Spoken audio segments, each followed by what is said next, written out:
Welcome to Midnight Cases. If you're awake again when the world is quiet, I'm here with another true crime story to keep you company. You don't have to face the night alone. Tell me where you're listening from, and if this helps you rest, please subscribe so you can return tomorrow night. This is Volume 83.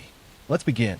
I'm going to tell you a story about a successful businesswoman who was preparing for her upcoming wedding, about a fiancé who reported her missing after she failed to come home from work, and about how investigators discovered that a seemingly devoted partner had actually orchestrated an elaborate murder plot to collect insurance money. In November 2010, 26-year-old Paige Bergfeld was living in Grand Junction, Colorado, working as a busy mother of three who seemed to juggle multiple jobs to make ends meet.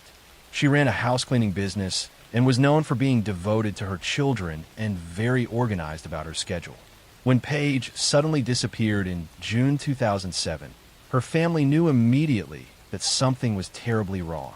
Paige had dropped her children off with their father for a scheduled visit and was supposed to pick them up a few days later. When she didn't show up and didn't answer calls, her family reported her missing. Police found Paige's car abandoned in a parking lot with her belongings inside, including her purse and day planner. There was no sign of a struggle, but Paige was simply gone. As investigators dug into Paige's life, they discovered she had been living a secret double life.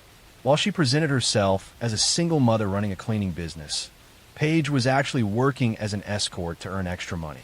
She had been advertising her services online under different names and had numerous clients she met regularly.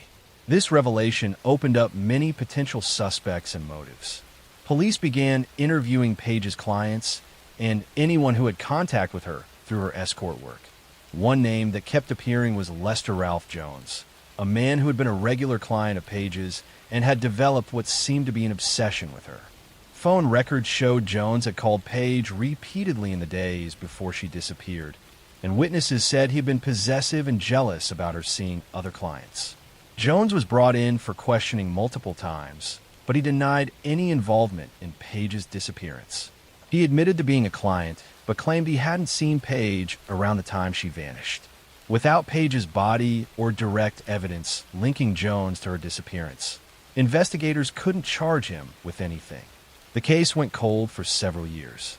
Then in March 2012, nearly 5 years after Paige disappeared, hikers found human remains in a remote desert area about 50 miles from Grand Junction. The remains were badly decomposed and scattered by animals, but dental records confirmed they belonged to Paige Bergfeld. She had been shot to death and her body dumped in the isolated location.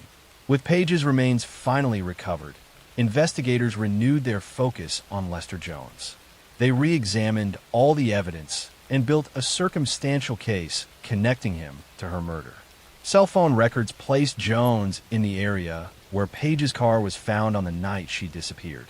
Financial records showed he had withdrawn cash around that time, possibly to pay Paige for a meeting.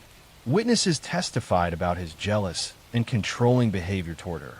Lester Jones was arrested in December 2014 and charged with first-degree murder and kidnapping in Paige Bergfeld's death. His trial began in 2016, and prosecutors presented their theory that Jones had become obsessed with Paige and couldn't accept that she saw other clients. They believed he had arranged to meet with Paige, then killed her when she tried to end their relationship or refused his demands. The defense argued that the evidence was entirely circumstantial and that Jones was being blamed simply because he had been one of Paige's clients. They pointed out that many other men had also been clients and could have been responsible. They claimed the prosecution couldn't prove Jones had been with Paige on the night she disappeared or had any direct involvement in her death. The trial ended in a hung jury, with jurors unable to reach a unanimous verdict. A retrial was ordered, and in December 2016, Jones faced a second jury. This time, prosecutors presented additional evidence and refined their case. They showed patterns in Jones's phone calls and texts to Paige that demonstrated increasing desperation and anger in the days before she disappeared. In the second trial, the jury found Lester Jones guilty of first-degree murder and kidnapping. He was sentenced to life in prison without the possibility of parole. The verdict brought some closure to Paige's family, though it couldn't undo the years of not knowing what had happened to her or bring her back to her 3 children.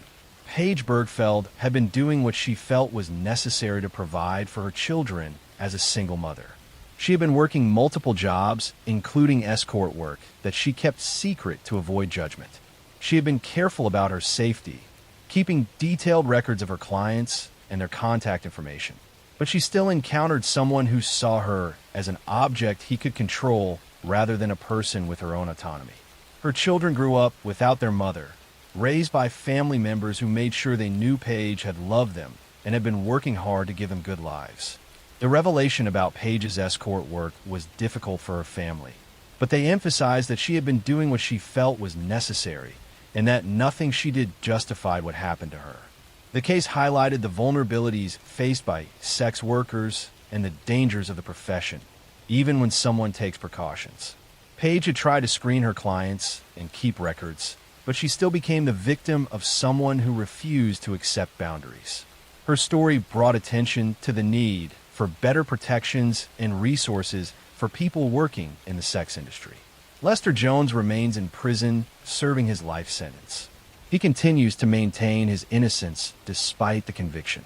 Paige's family has worked to honor her memory and support her children as they've grown into adults. While the conviction provided some justice, it could never fill the void left by Paige's absence or answer all the questions about her final hours.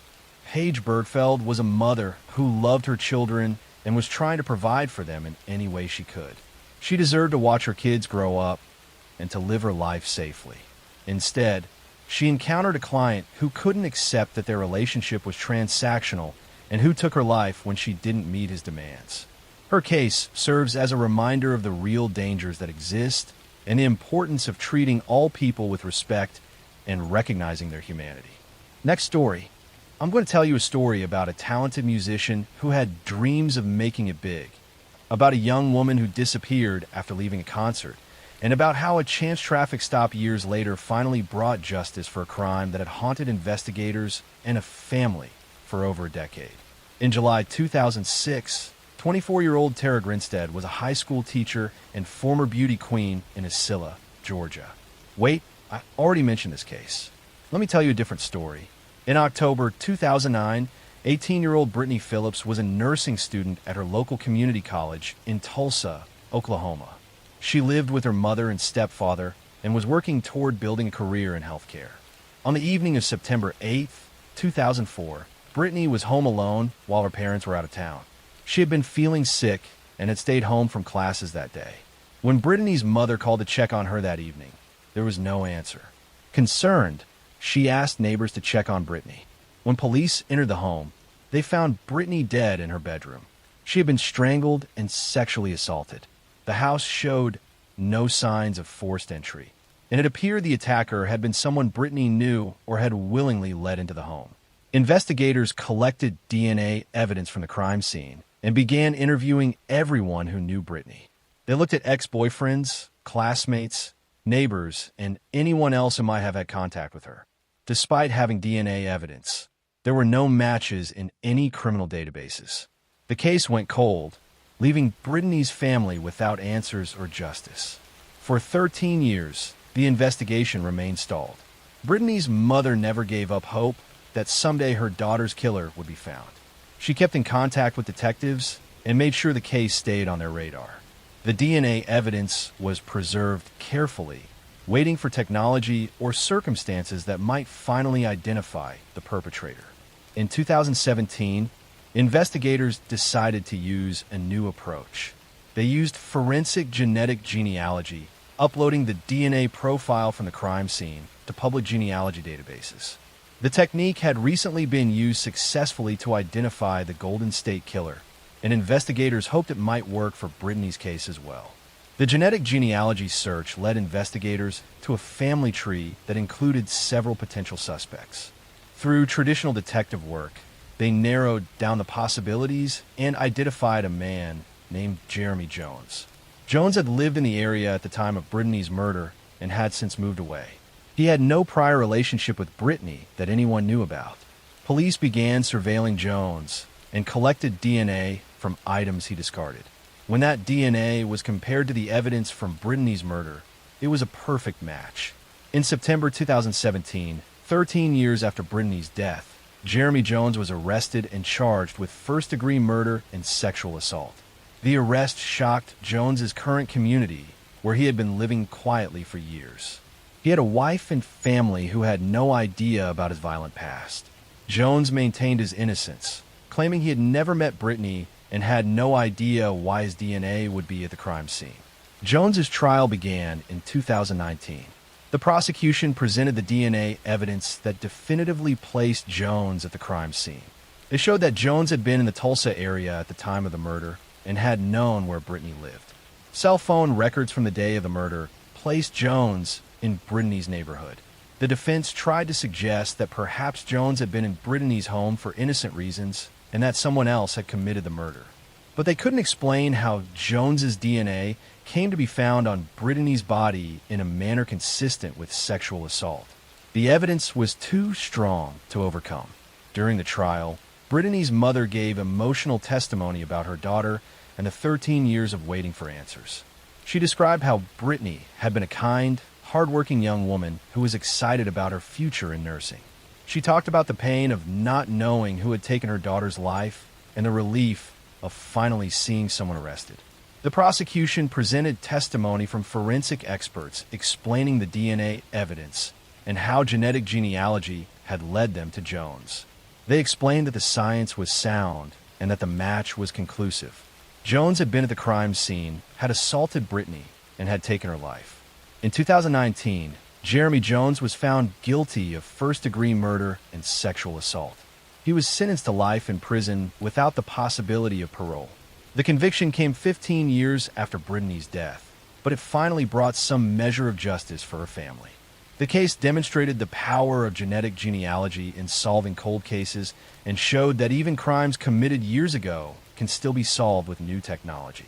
Brittany's case became one of many cold cases being reopened and solved using this technique, giving hope to other families who have been waiting for answers. Brittany Phillips was just 18 years old when her life was stolen.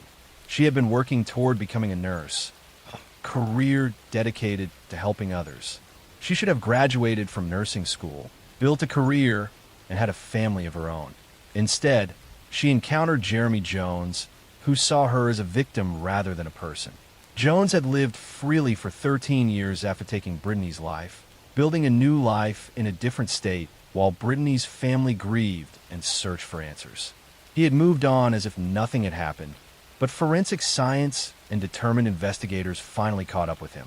The case highlighted how predators can hide in plain sight, living normal-seeming lives while keeping terrible secrets. Jones had managed to avoid detection for over a decade, but he couldn't escape the DNA evidence he had left behind. That evidence, preserved carefully by investigators, finally brought him to justice. Brittany's mother has spoken about the relief of finally knowing who killed her daughter and seeing him convicted. While nothing can bring Brittany back, the conviction ensured that Jones would spend the rest of his life in prison and couldn't harm anyone else.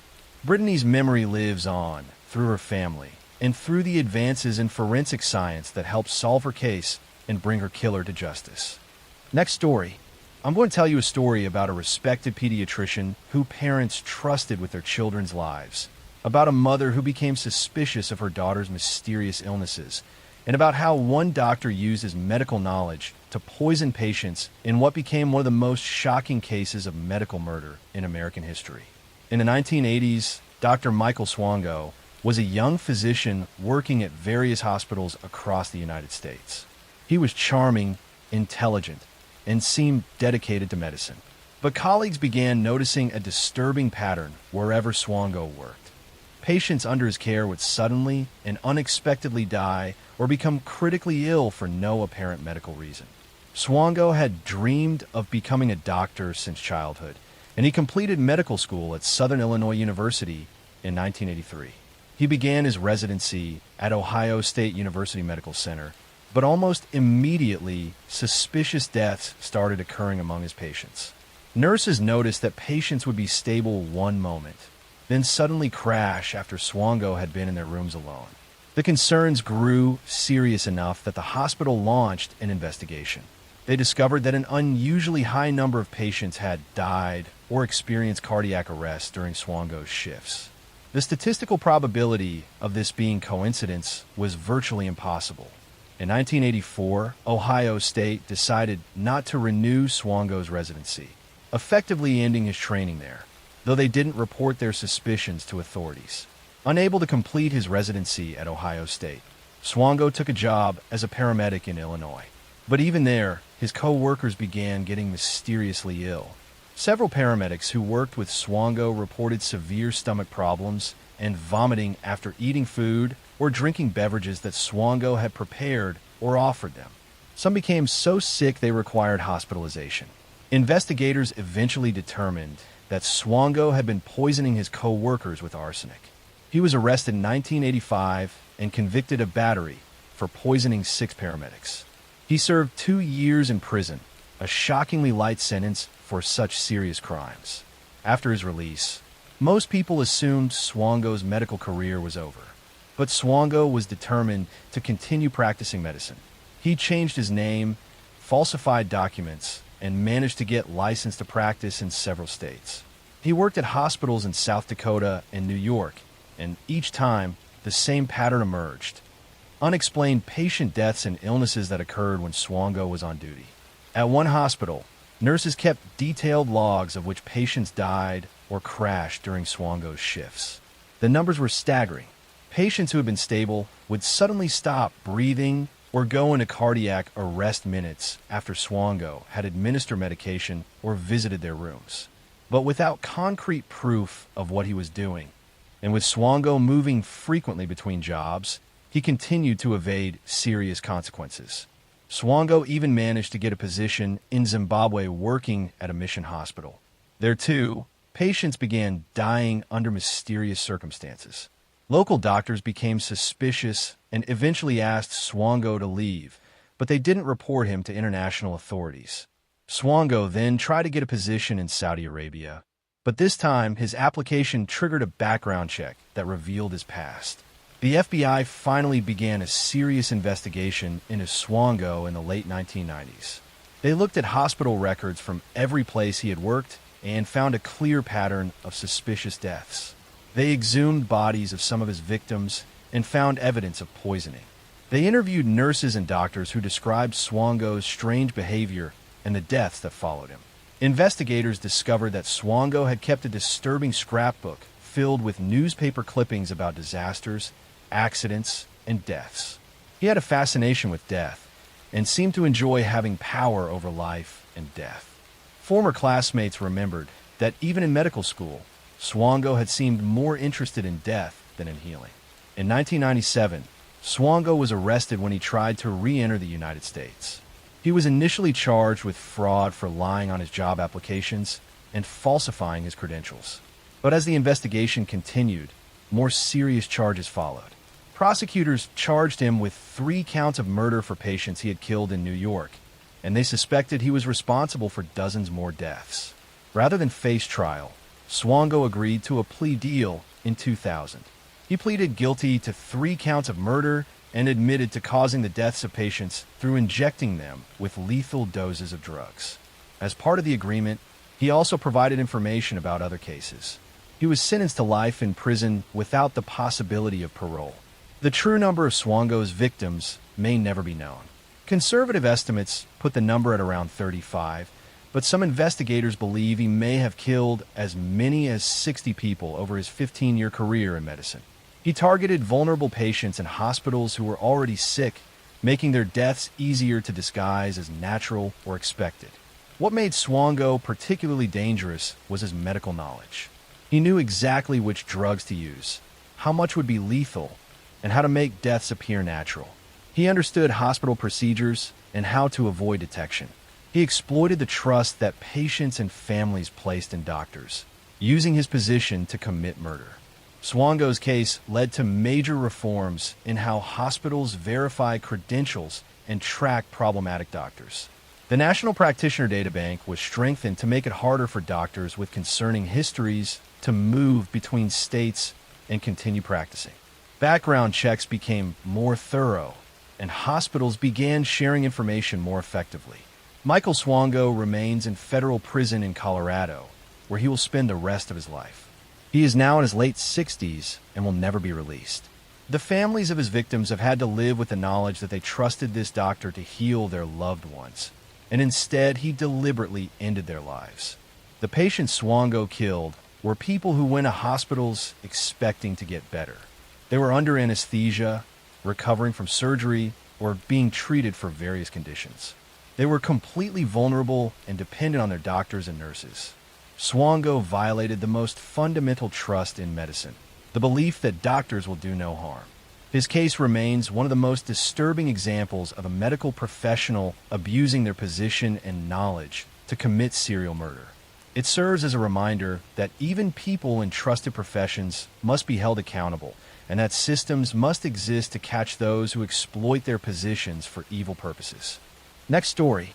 I'm going to tell you a story about a mother who claimed masked intruders had broken into her home, about two young boys who were found dead in a lake, and about how a 9-day search ended with a confession that revealed a tragic lie that shocked the entire nation.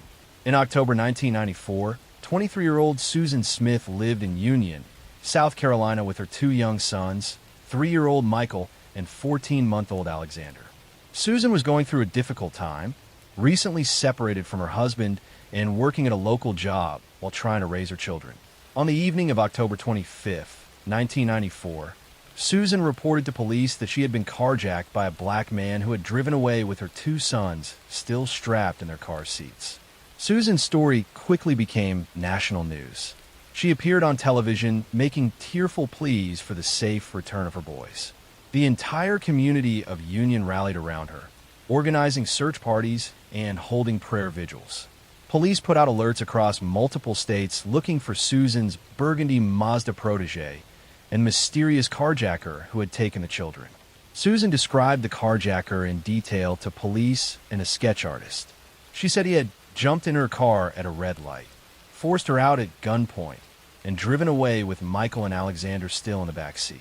She claimed she had begged him to take her instead, but he had refused and sped away into the night. For 9 days, the search for the Smith boys consumed the nation. Volunteers distributed flyers, news crews broadcast updates constantly, and law enforcement followed hundreds of tips. Susan appeared repeatedly on television, sometimes with her estranged husband David at her side, pleading for whoever had her children to return them safely. The community held candlelight vigils and prayed for the boys' safe return.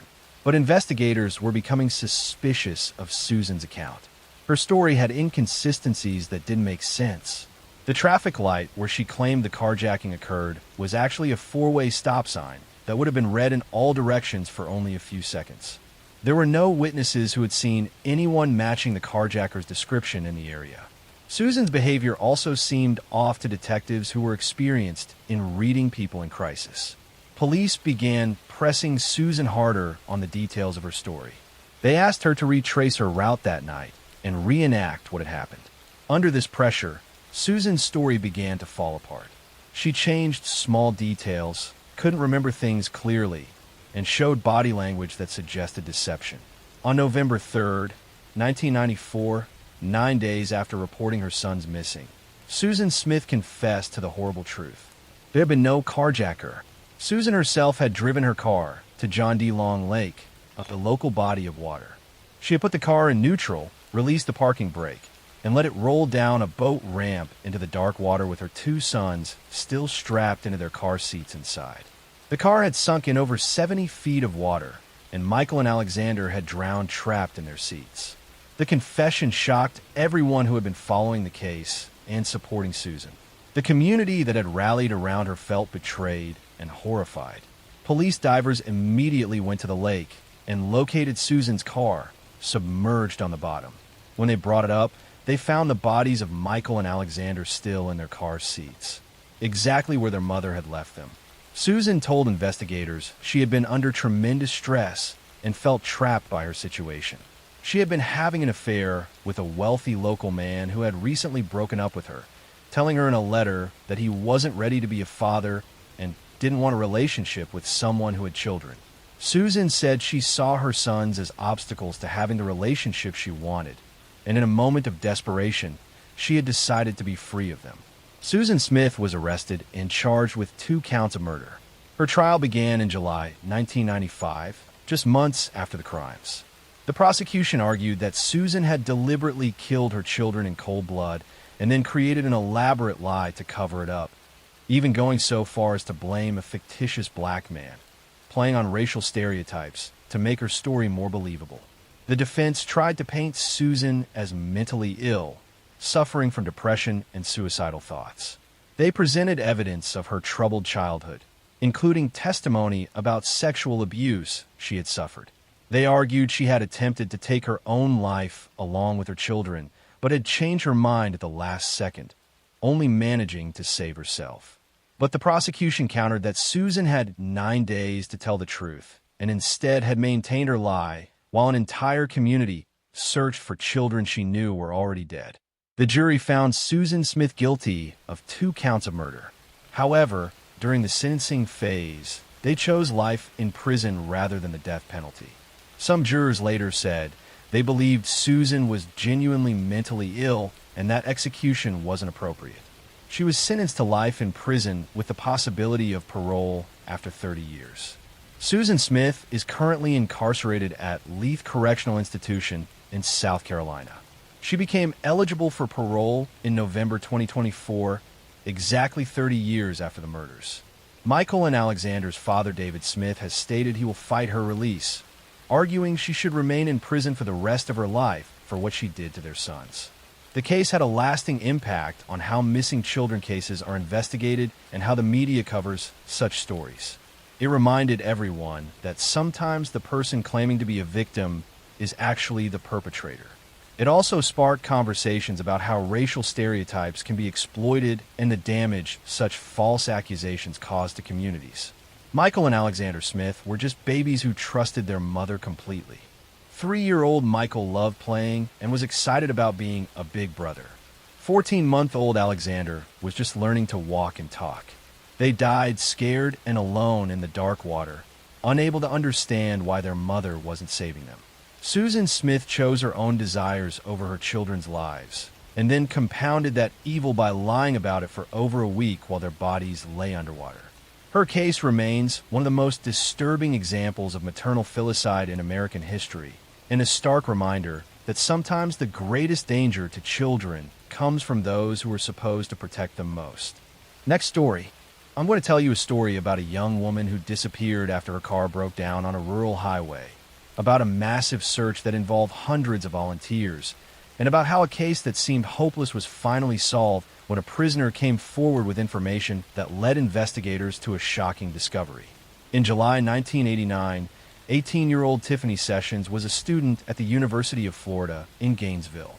She was home for the summer in Havana, Florida, a small town near Tallahassee, working and spending time with her family before returning to school. On the evening of February 9th, 1989, Tiffany left her home to go for a walk, something she did regularly to stay in shape. She never returned. Tiffany's parents became concerned when she didn't come home that evening. They drove around the neighborhood looking for her and found no trace. By the next morning, when Tiffany still hadn't appeared, they reported her missing to police. The small community immediately mobilized a search for the popular young woman. Investigators found that Tiffany had been seen walking along a rural road near her home. Witnesses reported seeing her walking alone around 6 in the evening, and then she simply vanished. There were no signs of a struggle, no abandoned belongings, and no evidence of what had happened to her. It was as if she had disappeared into thin air. The search for Tiffany Sessions became one of the largest missing person efforts in Florida history. Thousands of volunteers combed through wooded areas, fields, and swamps looking for any sign of her. Police followed up on hundreds of tips and leads. Psychics offered their services. The case received extensive media coverage throughout Florida and beyond. Despite all the efforts, there was no trace of Tiffany.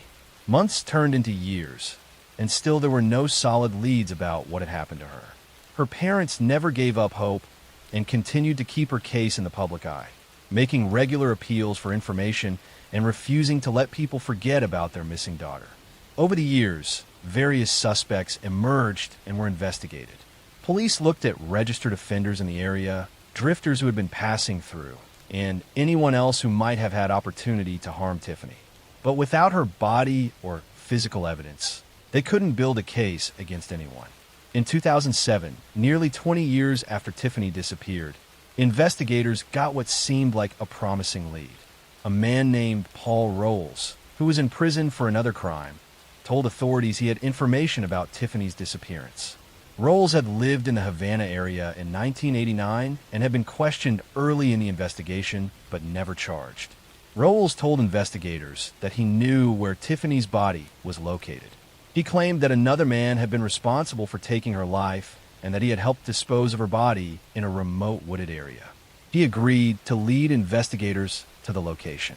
Police were hopeful this would finally bring closure to the Sessions family. Rolls took investigators to several locations in rural areas around Havana.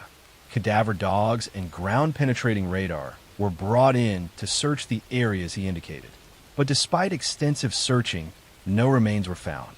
Rolls' information proved to be unreliable, and investigators concluded he had been lying, possibly seeking attention or trying to negotiate some benefit for himself.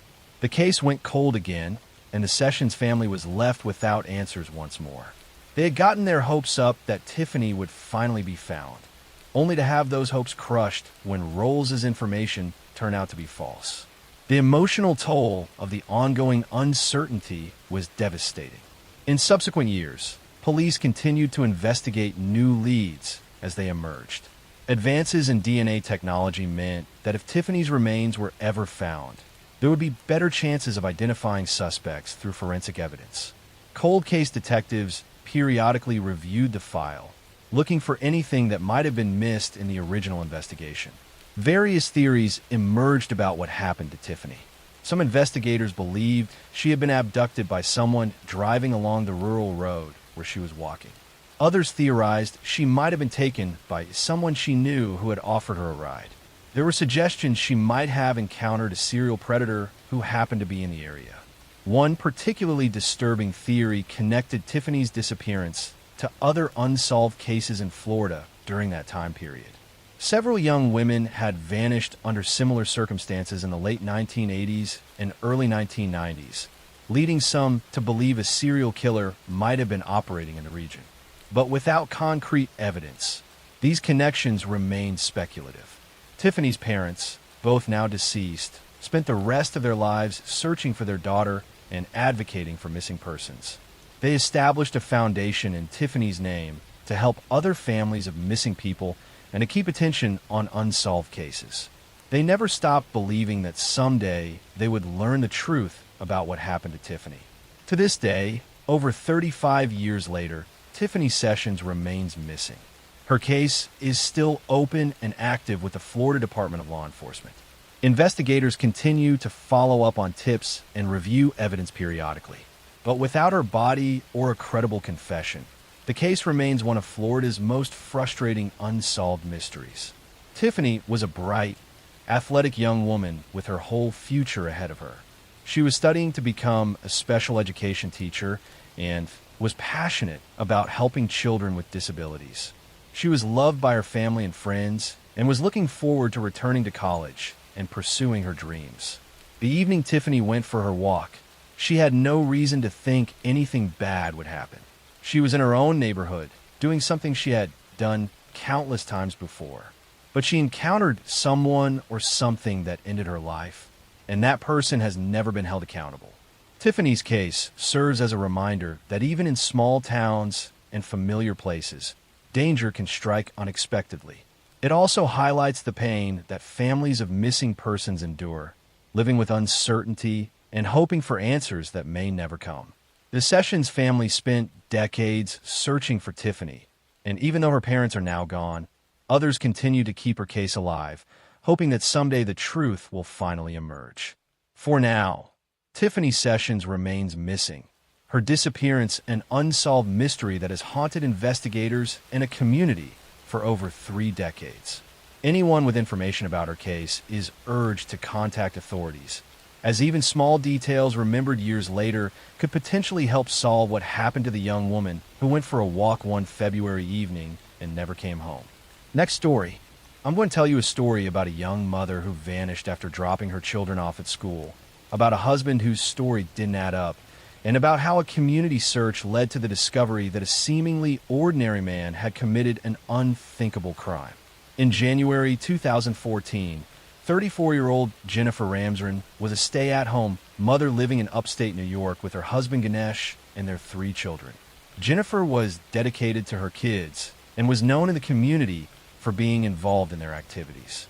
On December 11th, 2012, Jennifer told her husband she was going to drive to a nearby mall to do some Christmas shopping.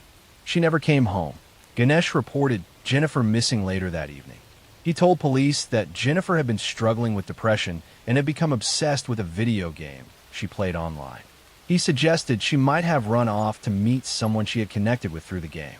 Police found Jennifer's van abandoned in a parking lot near the mall, with her cell phone inside, which seemed to support the theory that she had left voluntarily. The community organized massive search efforts to find Jennifer.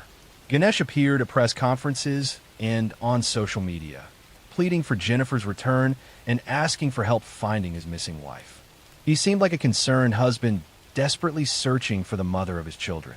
Friends and neighbors rallied around the family, but investigators were becoming suspicious of Ganesh's story. His timeline of events didn't quite make sense. He claimed Jennifer had left around 11 in the morning, but her cell phone showed activity much earlier. He also seemed more interested in pointing suspicion away from himself than in genuinely searching for his wife.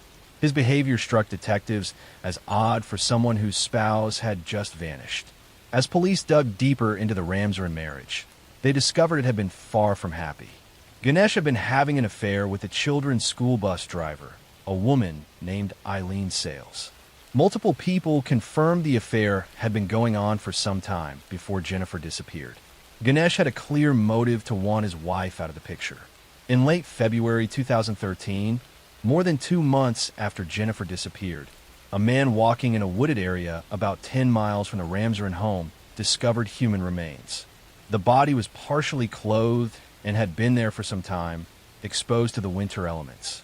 Dental records confirmed the devastating news that the remains belonged to Jennifer Ramsren.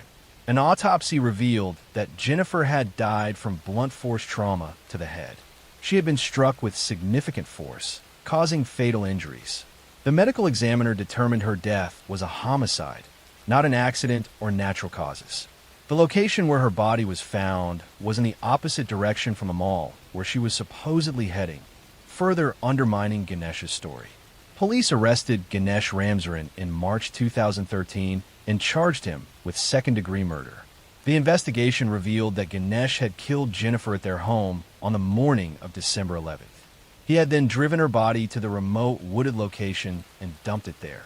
He had taken her van to the mall parking lot to stage the scene and make it appear she had run away. Ganesh's trial began in 2014. The prosecution presented evidence about the affair, with Eileen Sales and Ganesh's motive to be free of his marriage. They showed that Ganesh's story about Jennifer's activities that day was full of lies. Cell phone records proved Jennifer had never driven toward the mall. Instead, her phone had traveled in the direction where her body was eventually found. The prosecution also presented testimony from Jennifer's friends who described the deteriorating marriage. Jennifer had confided that Ganesh was having an affair and that she was planning to confront him about it. She had been gathering evidence of his infidelity and was considering divorce. These revelations gave Ganesh a powerful motive to silence Jennifer permanently. The defense tried to suggest that someone else could have killed Jennifer, perhaps someone she had met through her online gaming. But they couldn't explain the physical evidence linking Ganesh to the crime or provide any credible alternative suspect. The affair, the lies, and the timing all pointed directly to Ganesh. In May 2014, Ganesh Ramsren was found guilty of second-degree murder. He was sentenced to 25 years to life in prison. The judge noted the particular cruelty of Ganesh, not only killing his wife, but then participating in searches for her while knowing exactly where her body was. He had looked Jennifer's family in the eye and lied repeatedly while they suffered, not knowing what had happened to their daughter. Jennifer Ramsren's family spoke at the sentencing about their loss. Jennifer had been a devoted mother who loved her children deeply. She had been planning to leave an unhappy marriage and start a new life. Instead, she was killed by the man she had trusted, the father of her children. Her 3 kids lost their mother and learned that their father had taken her life, a trauma they will carry forever. Ganesh Ramsren remains in prison serving his sentence. The woman he had the affair with, Eileen Sales, faced no criminal charges but lost her job and became a pariah in the community. Jennifer's children have been raised by family members who have worked to preserve her memory and help them heal from the unimaginable trauma. Jennifer Ramsren was just 34 years old when her life was stolen. She was preparing for Christmas with her children, looking forward to the holidays and planning for a future free from an unhappy marriage. Instead, she encountered violence from someone who saw her as an obstacle rather than a person. Her case serves as another tragic reminder that the most dangerous time for women is often when they're planning to leave a relationship, and that sometimes the person claiming to search for a missing loved one is actually the one responsible for their disappearance. Next story. I'm going to tell you a story about a teacher who betrayed her students, about innocence exploited in the cruelest way, and about how those entrusted with protecting children can sometimes be the very ones who destroy them.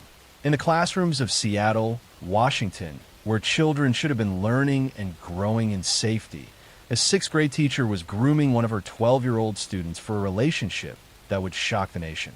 She presented herself as a dedicated educator, young and enthusiastic about teaching, but she was systematically manipulating a vulnerable boy, crossing boundaries that should have been sacred, transforming a position of trust into an instrument of abuse. This is the story of Mary Kay Letourneau, a 34-year-old elementary school teacher who in 1996 began a sexual relationship with her 12-year-old student Billy Foileau. She became pregnant with a child while he was still in 6th grade, was arrested and convicted of child rape, then violated her parole to continue the relationship, becoming pregnant again. She served 7 years in prison and after her release, shockingly married her victim when he turned 18. Their relationship lasted until her death in 2020, but it began as child sexual abuse that was romanticized by media coverage that should have called it what it was, a crime. Mary Catherine Schmitz was born on January 30th, 1962, in Tustin, California. She came from a prominent Catholic family. Her father was a politician who served in the U.S. House of Representatives, and her mother was a fervent anti-abortion activist. Mary Kay grew up in an environment of rigid religious values and public scrutiny, where appearance and reputation mattered above all else. Despite the outward respectability, Mary Kay's childhood was troubled. Her father was later revealed to have had affairs and illegitimate children, creating a family environment built on hypocrisy and hidden shame.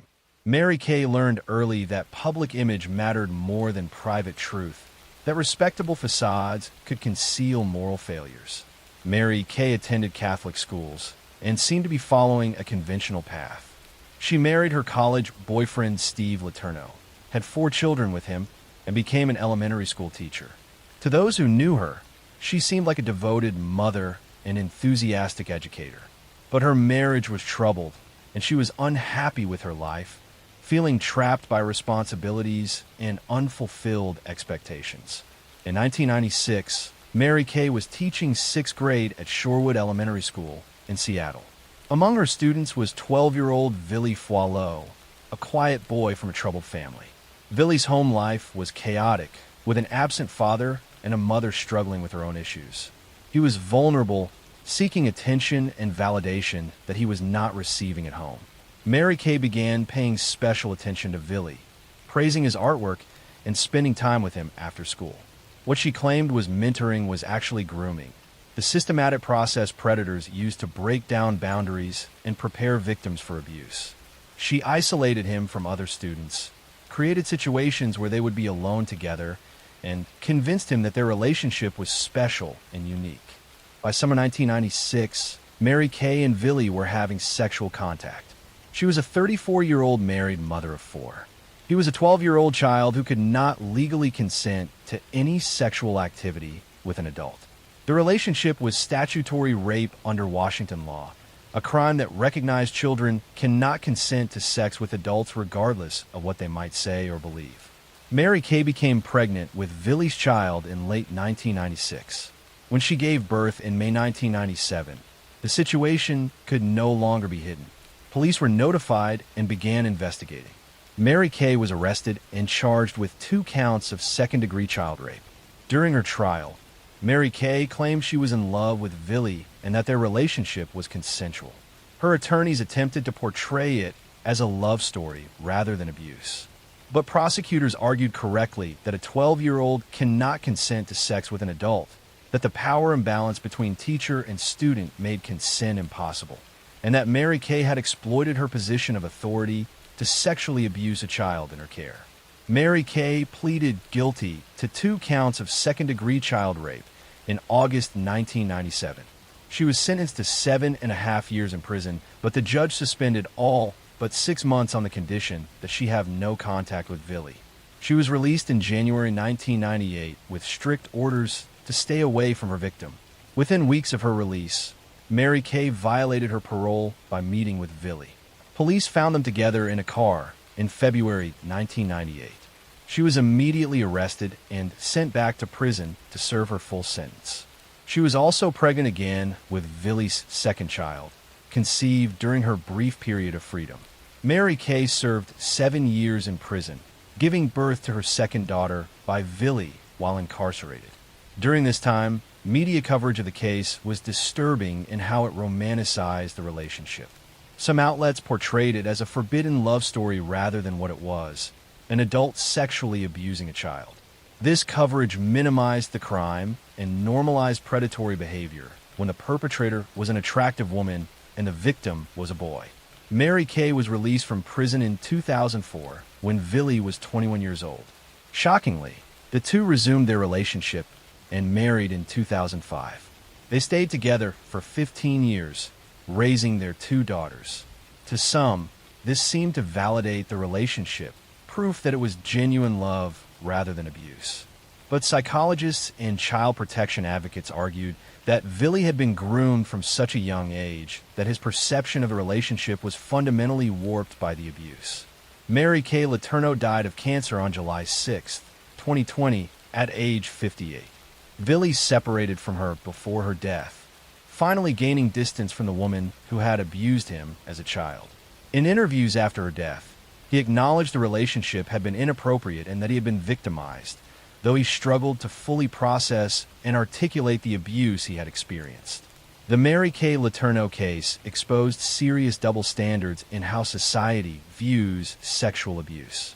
When male teachers abuse female students, they are rightfully called predators and pedophiles. But when female teachers abuse male students, the crimes are often minimized with language like affair or relationship, as if a child can have an affair with an adult. The case also revealed how victims of abuse can be so thoroughly groomed that they defend their abusers and even continue relationships with them into adulthood. This does not make the abuse less real or less damaging. It demonstrates how profoundly predators can warp their victims' understanding of healthy relationships. Mary Kay Letourneau was not a romantic figure or a woman who fell in love inappropriately. She was a child predator who used her position of authority to sexually abuse a vulnerable 12-year-old boy, destroyed his childhood, and warped his development so thoroughly that he could not escape her influence even as an adult. Her story is not a love story. It is a crime story about a teacher who betrayed every principle of her profession and a system that failed to protect a child from his abuser. Next story. Tonight, we look back at a quiet moment in criminal history, a case that spanned 4 decades, defying every traditional method of policing. It is a story that ultimately proves how the slow, meticulous work of investigators, combined with the groundbreaking science of tracing a family tree, can finally bring peace to a community, even when the trail has long been thought cold and dead. The crimes first began in the Central Valley of California in the 1970s, committed by an unknown person who moved with an eerie, quiet confidence. He initially targeted homes, committing numerous burglaries, often lingering within the properties, seemingly driven by a need for psychological dominance over the spaces he invaded.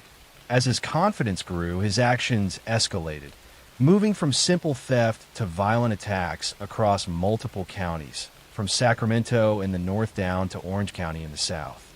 Because he moved so often, and because his methods evolved, he was known by several different names to the authorities and the public. The Visalia Ransacker, the East Area Rapist, and the original Night Stalker. Eventually, the collective terror of his long, hidden career was summarized under the single, chilling title of the Golden State Killer. The investigation in those early years was vast and fragmented, spread across numerous local police departments, each with its own pieces of the puzzle, but no central, cohesive picture of the man behind the terror. The killer was remarkably careful, always wearing a mask, often wiping down surfaces and utilizing various methods to confuse his victims and evade detection. The frustrating reality for law enforcement was that they possessed many clues, but none that led to a specific name or person, leaving them to chase shadows and dead ends across the wide, slow-moving state. The man was a ghost, terrifyingly real, yet completely invisible to the structured world of law enforcement. Then, decades later, a quiet revolution occurred in the scientific world, a development that would fundamentally change the course of the investigation: the arrival of forensic DNA analysis. By the early 2000s, investigators had meticulously gathered the biological evidence preserved from multiple scenes and confirmed, through testing, that all of these seemingly disparate crimes were committed by the same single individual. They had the killer's unique genetic fingerprint, a definitive profile, but when they ran it through the national database of convicted offenders, known as CODIs, the results came back empty. The killer was not in the system, meaning he had never been convicted of a felony crime that required a sample, confirming he had successfully maintained a quiet, civilian life while evading justice for decades. The case then entered a period of pure, absolute patience, where the DNA evidence was preserved perfectly, waiting for a technological leap that had not yet occurred. The investigators understood that the key was in the DNA, but they had to wait for the method to unlock it. That method arrived quietly, without fanfare in the 2010s, in the form of public genetic genealogy. This involved taking the cold case DNA profile, which had no direct matches, and uploading it to a public database used by ordinary people tracing their family history. The goal was not to find the killer, but to find a distant cousin, a third or fourth relative who might have voluntarily submitted their own DNA and shared their family tree online. A dedicated team of investigators and genealogists began the meticulous, slow work of building a family tree backward in time, using the killer's profile. Starting with a handful of distant matches, second and third cousins, they traced the common ancestors, slowly building out the entire family structure. This was painstaking work, resembling historical research more than traditional detective work, moving across census records, birth certificates, and obituaries, slowly mapping the lineage of an entire family line. They narrowed the list down by cross-referencing the family trees with the geographical locations of the original crimes, focusing on branches of the family that had ties to California in the 1970s. The long, focused search eventually led the patient investigators to a single specific branch of the family tree and a man who fit the age profile, the geography, and the physical descriptions provided by some of the early witnesses. That man was Joseph James DeAngelo, a former police officer who had even worked in the region during the years the crimes were taking place. This was the first soft whisper of an actual name in 40 years. The next step required absolute precision and total secrecy. Under quiet surveillance, investigators gathered discarded items from DeAngelo's trash and, later, from his car door handle, items that contained trace amounts of his DNA. These samples were rushed to the crime lab for testing, a period of quiet, nerve-wracking waiting. The results were confirmed shortly after, providing an immediate, undeniable, and perfect match to the genetic profile that had sat waiting in the evidence locker for decades. The invisible man was finally visible. In April of 2018, Joseph D'Angelo was calmly arrested at his home in Citrus Heights, California. The arrest was quiet and nonviolent, taking place in the afternoon on a residential street, an utterly routine ending to an extraordinary, terrifying life of crime. The decades of secrecy and deception had ended in a single, definitive moment of digital clarity. The resolution to the case was brought to a definitive, calm conclusion. Due to his advanced age and the overwhelming nature of the DNA evidence, D'Angelo entered into a plea agreement in 2020, pleading guilty to 13 counts of murder and kidnapping. He was sentenced to multiple consecutive life sentences without the possibility of parole. This final, definitive resolution, driven by the careful intersection of patience and revolutionary science, ensured that the long, chilling shadow of the Golden State Killer was permanently and quietly confined, finally bringing an absolute closure to the decades of fear he had inflicted upon the quiet communities of California. This story focuses heavily on the technological and genealogical investigation, creating the slow, detailed pace required. It has a calm hook that introduces the theme and a clear, non-dramatic resolution. Let me know if you would like to continue with another case. Next story. I'm going to tell you a case, a long story that unfolded over 4 decades, about a shadow that moved across the quiet streets of California. For many long years, this shadow left behind a trail of fear and unanswered questions that spanned decades. This was a case, unlike many others, that seemed to connect multiple seemingly separate criminal identities into a single, terrifying figure, a man known by many names, yet truly known by none at all. His crimes began in the 1970s, starting in the Central Valley, where he operated as the Visalia ransacker, breaking into homes, stealing small, sentimental items, and committing acts of violence. The pattern of his intrusions was unsettlingly meticulous, betraying an individual who studied the neighborhoods he targeted, learning the routines and weaknesses of his victims. As the decade progressed, the man's activities shifted west and south, growing more brazen and far more terrifying. He moved through Sacramento and Contra Costa County, adopting the new moniker of the East Area Rapist. The assaults were frequent and conducted with a chilling level of planning, often involving intricate rope work and the total incapacitation of the victims. He would bind couples, sometimes spending hours inside the homes, quietly controlling the environment before disappearing into the night, leaving the community in a state of sustained, paralyzing dread. The sheer volume of his crimes in this period was overwhelming, taxing the resources of multiple police jurisdictions that struggled to connect the dots across their geographical boundaries. Then, around 1980, the nature of his crimes changed again, moving from assaults to murder, and he became known in the media as the original Night Stalker. His operations stretched down to Southern California, encompassing Ventura and Orange counties. The attacks became isolated, more vicious, and focused on the taking of life. The geographic distance between the crimes, combined with the passage of time, made it incredibly difficult for investigators to see the same hand at work. For years, these cases were handled as separate, unrelated tragedies, filed away in various police departments across the state, their evidence sitting patiently, waiting for a future generation of forensic science to speak. The case eventually went cold, settling into a long, frustrating silence that stretched through the 1990s and into the 2000s. Dedicated detectives, some who had been on the case since the 1970s, never truly let go, periodically pulling the dusty files, hoping for a new angle, a new piece of technology that might bridge the gap.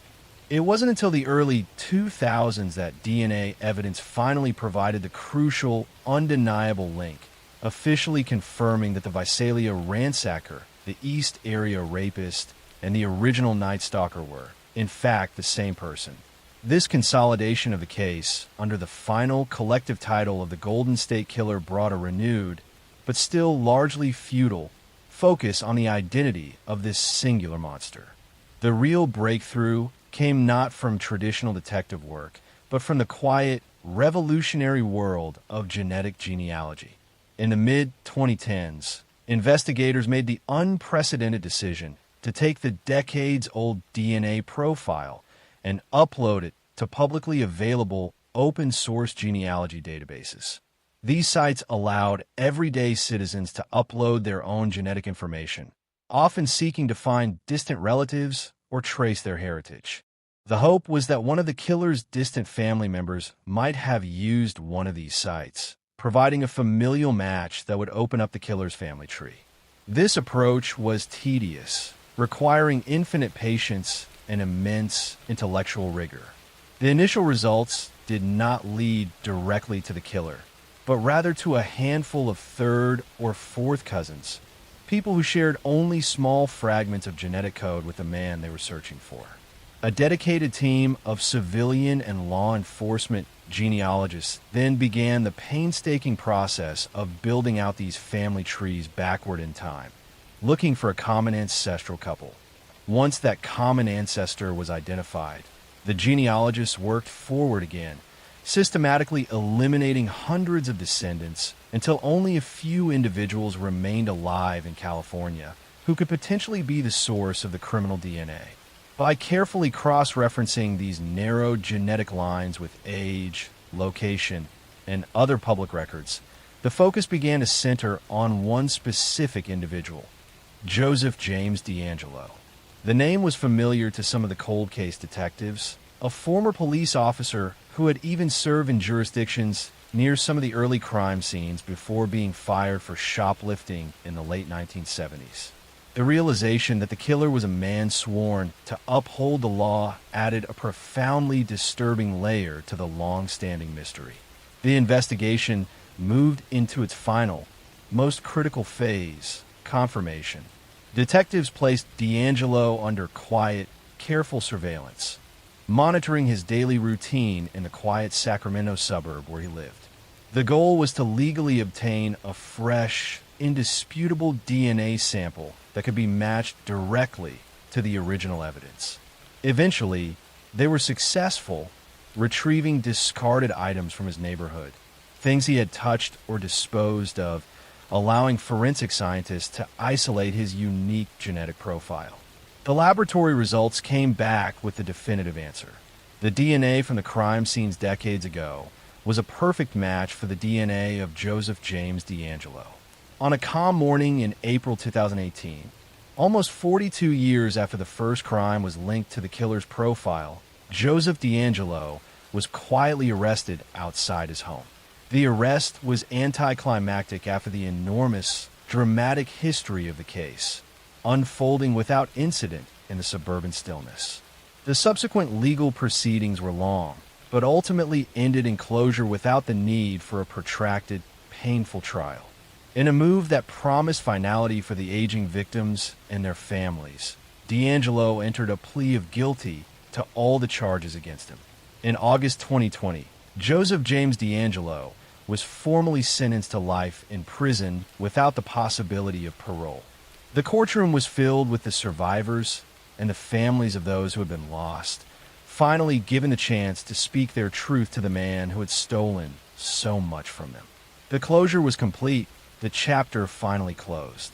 After decades of fear, confusion, and silence, the shadow was lifted, and the man who was once a ghost, known only by frightening aliases, was named, captured, and confined, bringing a sense of lasting peace to the many communities he had terrorized. The long hunt was finally over. Next story. I want to tell you a long story about a woman who lived in a quiet neighborhood in Richmond, a woman who worked in a peaceful field, helping children with emotional needs, and a woman whose life slowly slid into a long nightmare of fear, suspicion, and unanswered questions. Her name was Cindy James. She was 44 years old. She had been a nurse and later became a specialist working with children who struggled with development and communication. People remembered her as soft-spoken, gentle, and consistently thoughtful. Nothing about her personality suggested the kind of chaos that would eventually surround her life. She lived alone in a small home with tidy rooms, calm routines, and a steady job that she cared about deeply.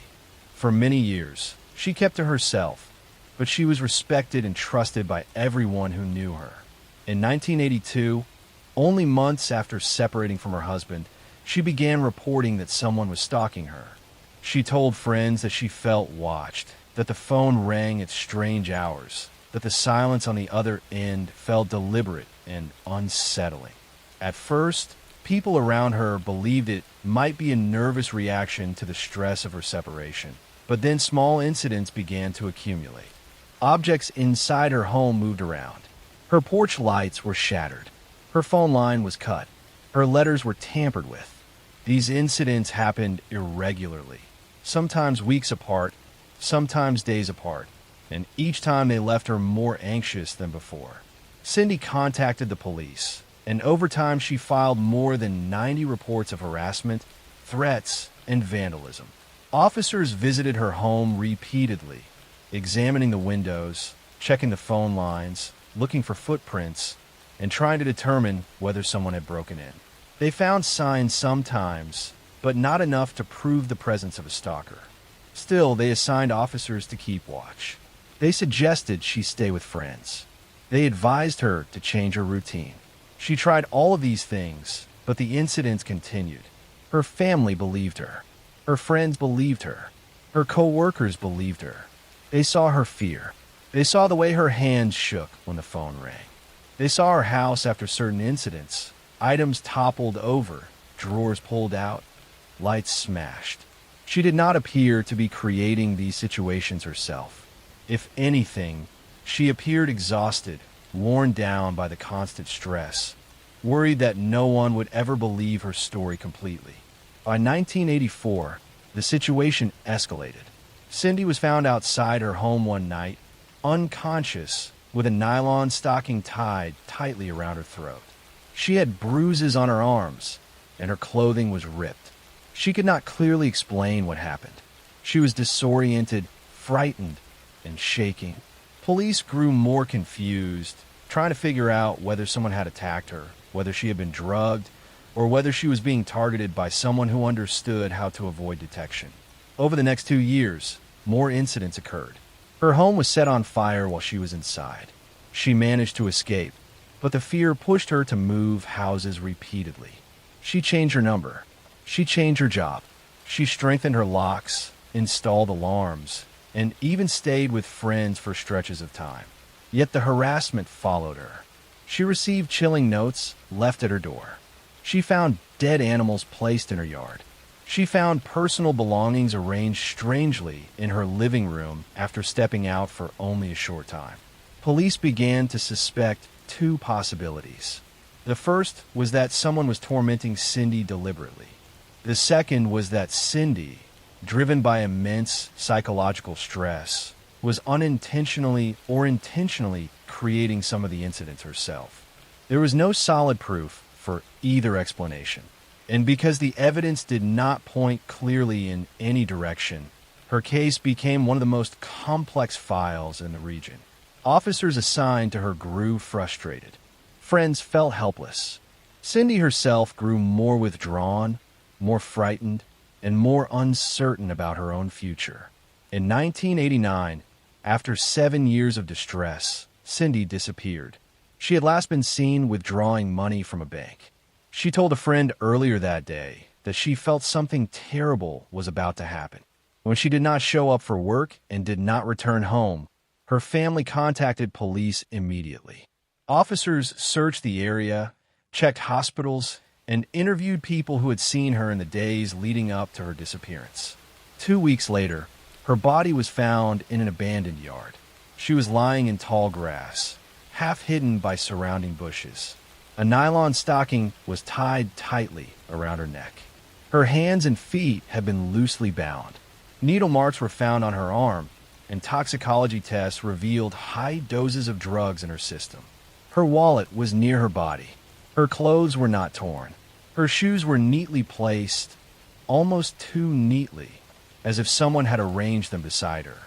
The investigation that followed was long and difficult. Detectives examined the scene and found no signs of a struggle. There were no clear footprints leading to the location. There were no fingerprints on her belongings. The drugs in her system were powerful enough to cause disorientation and collapse. The binding on her body was loose enough that she could have tied them herself. These details led investigators to consider the possibility that she may have harmed herself.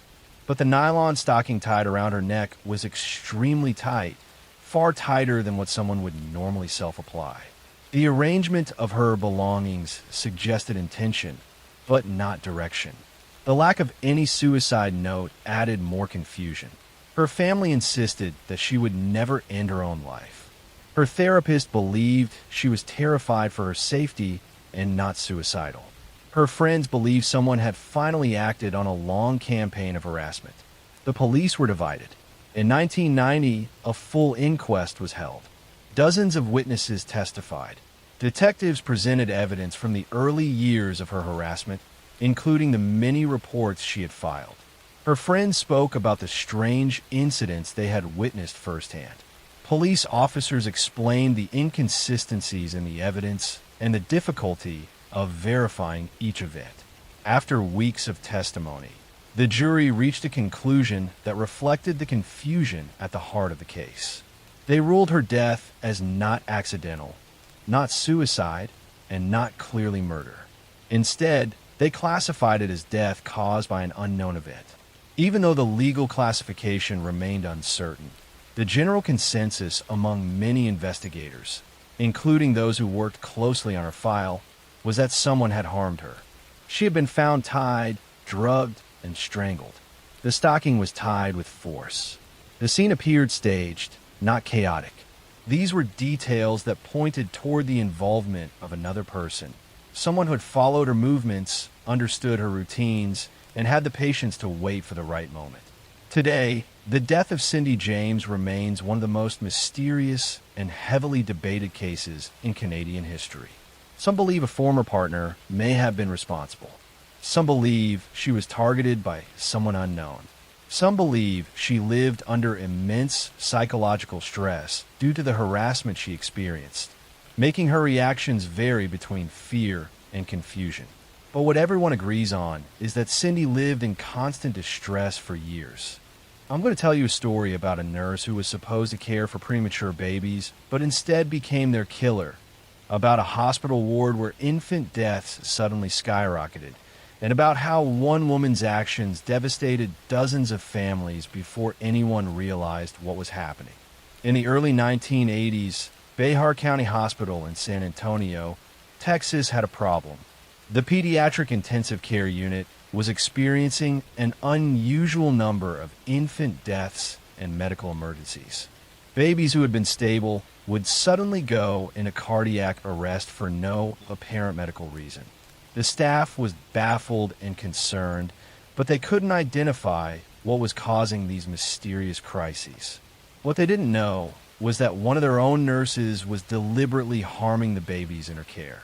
Her name was Janine Jones, and between 1981 and 1982, she is believed to have injured or ended the lives of up to 60 infants and children, making her one of the most prolific killers in American history. Janine Jones became a licensed vocational nurse in 1977 and began working in the pediatric intensive care unit at Behar County Hospital in San Antonio.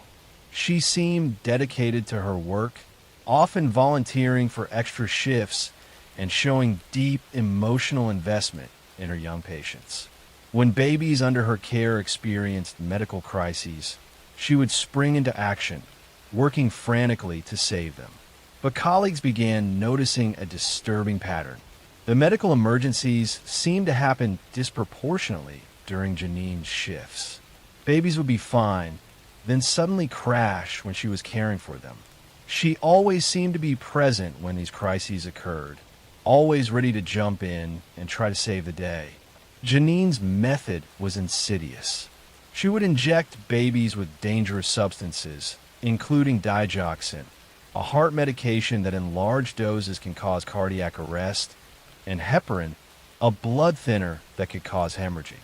She would also inject succinylcholine, a paralytic drug that stops breathing. These drugs were available in the hospital, and as a nurse, Janine had access to them. After injecting a baby with one of these substances, she would wait for the inevitable medical crisis. The baby would stop breathing or go into cardiac arrest. Alarms would sound. Other staff would rush in, and Janine would be right there, performing CPR, calling for help, doing everything possible to save the baby she had just poisoned. Sometimes the babies survived these episodes. Sometimes they didn't. But whether they lived or died, Janine got what she wanted: attention, drama, and the opportunity to play the hero. She craved the excitement of medical emergencies and the recognition that came from being seen as a dedicated nurse fighting to save young lives. The hospital staff grew increasingly suspicious. Doctors noticed that the pediatric ICU death rate had increased significantly. Nurses whispered among themselves about the pattern of emergencies during Janine's shifts. Some even nicknamed her the Death Nurse, though no one said it to her face or reported their suspicions to administrators. In 1982, hospital administrators finally took action, but not in the way you might expect. Rather than report their suspicions to law enforcement or the state nursing board, they simply asked Janine to resign. She did, and she immediately found work at a pediatric clinic in the small town of Kerrville, Texas. At the Kerrville clinic, the pattern continued. Janine worked for Dr. Kathleen Holland, a pediatrician who had recently opened her practice. Almost immediately, children who came in for routine visits began experiencing mysterious medical emergencies while under Janine's care. One of her victims was 15-month-old Chelsea McClellan, who was brought to the clinic in September 1982 for a routine checkup and immunizations. Chelsea was a healthy, happy toddler. There was no reason to expect anything would go wrong. But shortly after Janine gave her injections, Chelsea stopped breathing. Janine performed CPR while Dr. Holland called an ambulance. Chelsea was rushed to a nearby hospital, but she could not be saved. She was pronounced dead shortly after arrival. The official cause of death was listed as sudden infant death syndrome, even though Chelsea was older than the typical SIDS victim and had died in a clinic, not at home in her sleep. Chelsea's parents were devastated, but had no reason to suspect anything other than a tragic medical event. Dr. Holland was confused and concerned, but she trusted her nurse and assumed it had been a terrible coincidence. But then it happened again and again. Over the next few weeks, multiple children came to the clinic for routine care and experienced sudden, life-threatening medical crises. Some survived, others didn't. Dr. Holland began to realize something was terribly wrong. Dr. Holland started investigating and discovered that all of the emergencies had occurred when Janine was alone with the children. She also found that bottles of medication in the clinic had been tampered with, their contents replaced or diluted. She confronted Janine, who denied any wrongdoing, but Dr. Holland had seen enough. She fired Janine immediately and reported her suspicions to authorities. Law enforcement began investigating, and they quickly uncovered the pattern of deaths and emergencies that had followed Janine from Behar County Hospital to the Kerrville Clinic. They exhumed Chelsea McClellan's body and performed a thorough autopsy. Toxicology tests revealed she had been injected with a lethal dose of succinylcholine, a drug that had no legitimate reason to be given to a healthy toddler during a routine checkup. Janine Jones was arrested in 1984 and charged with taking Chelsea McClellan's life and with injuring several other children. The investigation revealed that she had likely harmed dozens more, but many cases were difficult to prove because the drugs she used break down quickly in the body, making them hard to detect after death. During her trial, prosecutors presented evidence of the pattern of emergencies and deaths that had occurred during Janine's shifts. Medical experts testified about the drugs found in Chelsea's body and how they could only have been administered deliberately. Colleagues testified about their suspicions and the disturbing pattern they had observed. Janine maintained her innocence, claiming she was being scapegoated for unfortunate medical events that were beyond anyone's control. She portrayed herself as a dedicated nurse who had done everything possible to save the children in her care. But the evidence against her was overwhelming. In 1984, Janine Jones was convicted of taking Chelsea McClellan's life and injuring another child, Rolando Santos. She was sentenced to 99 years in prison for the elimination and 60 years for the injury, to be served concurrently. Under Texas law at the time, she would have been eligible for parole after serving just 1/3 of her sentence. The case raised disturbing questions about how Janine had been able to harm so many children for so long without being stopped. Hospital administrators at Behar County had suspected something was wrong, but had chosen to quietly dismiss her rather than investigate thoroughly and report her to authorities. This decision allowed her to continue her crimes at another location. The case also highlighted gaps in the healthcare system's ability to track and prevent medical professionals who harm patients. There was no centralized database to flag problematic healthcare workers. Janine was able to move from one job to another despite the suspicions that followed her. For the families of Janine's victims, the revelations were devastating. Parents who had trusted her with their sick and vulnerable children had to face the reality that she had deliberately harmed or ended their lives. Many families had blamed themselves or felt guilty about their children's deaths, never knowing that those deaths had been caused by someone who was supposed to be caring for them. Over the years, as more information came to light, the suspected number of Janine's victims grew. Some estimates put the number as high as 60 children who died or were injured during her time as a nurse. Most of these cases could never be proven in court because too much time had passed and evidence was no longer available. In 2017, Janine Jones was scheduled to be released from prison on mandatory parole due to Texas laws that were in effect when she was sentenced. The prospect of her release caused outrage among victims' families and the public. Prosecutors scrambled to bring additional charges against her to keep her imprisoned. They successfully indicted her for the deaths of several more children, including 5 infants who had died at Behar County Hospital during her time working there. In 2018, Janine pleaded guilty to taking the life of 11-month-old Joshua Sawyer in 1981. She was sentenced to life in prison. The new sentence ensured that Janine Jones would remain in prison for the rest of her life. She is currently incarcerated in Texas and will never be released. She is now in her 70s and has spent decades behind bars for her crimes. The motive behind Janine's actions remains a subject of debate among criminal psychologists. The most common theory is that she suffered from Munchausen syndrome by proxy, a psychological disorder where a caregiver deliberately harms someone in their care to gain attention and sympathy.